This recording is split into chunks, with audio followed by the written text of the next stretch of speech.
औज़ुबिल्लाहिमिनश्शैतानिर्रजीम बिस्मिल्लाहिर्रहमानिर्रहीम अल्लज़ीना कफ़रू व सद्दू अन सबीलिल्लाहि ज़िदनाहुम अज़ाबन फ़ौक़ल अज़ाब बिमा कानू युफ़सिदून। सदक़ल्लाहुल अज़ीम।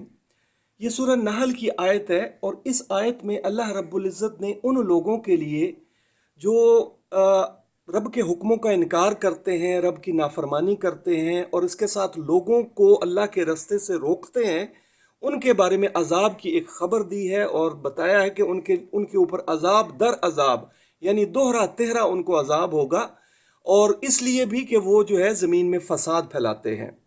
तो ये कौन लोग हैं जिनकी ये बात हो रही है? कौन हैं जो अल्लाह के रास्ते से लोगों को रोकते हैं? इसकी एक मिसाल मैं आपको देता हूँ। एक गांव में मैं अपने एक दोस्त के पास गया और उसके गांव में एक मज़ार को मैंने नोटिस किया कि ये शायद पहले यहाँ नहीं था।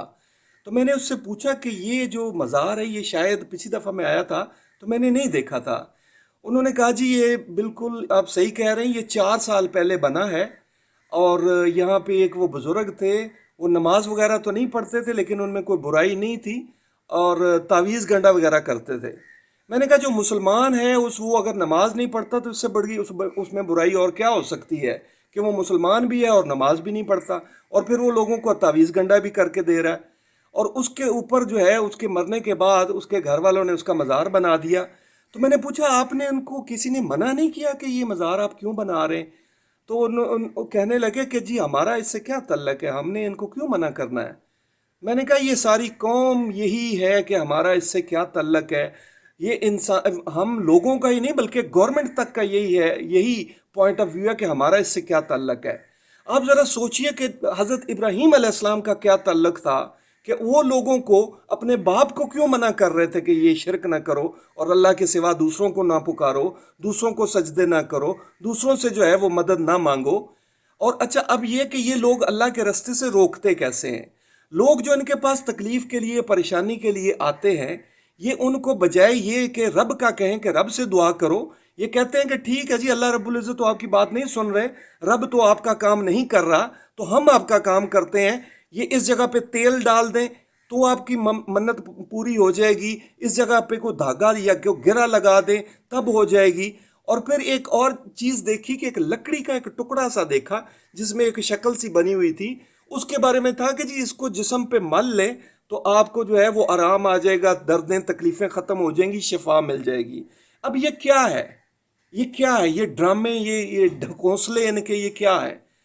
और सवाल ये है कि हम में से अगर कोई, ठीक है कोई इंडिविजुअल, हम में मुझ में कोई इस तरह की कोई ताकत नहीं है, कोई इख्तियार नहीं है कि मैं किसी को रोकूं, किसी और में भी नहीं है कि उसका को हाथ पकड़े, क्या हुकूमत का भी ये फ़र्ज़ नहीं है? क्या ये हुकूमत की भी जिम्मेदारी नहीं है कि वो लोगों को रोके? और ये असेंबलियों में क्या कोई ऐसा बिल पास नहीं हो सकता कि जो इन लोगों को रोके?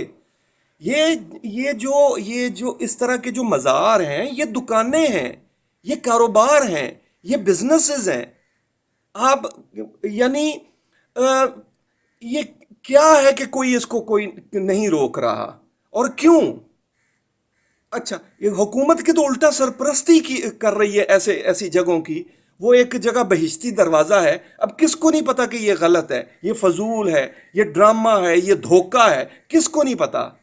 लेकिन क्या है कि हुकूमत तो उल्टा उसको प्रोटेक्ट करने में लगी हुई है, इस्लामी जमहूरिया पाकिस्तान। और इस चीज़ पर किसी की नज़र नहीं है, किसी को इसकी कोई तकलीफ नहीं है, किसी को इसकी अहमियत का एहसास नहीं है। आखिर क्यों? अल्लाह रब्बुल इज़्ज़त हमें इसकी समझ अता फरमाए कि ये एक ज़रूरी काम है। हमें कम से कम हुकूमत को ये ज़रूर चाहिए कि इसका नोटिस ले और इन लोगों को रोका जाए। जज़ाकल्लाह, शुक्र।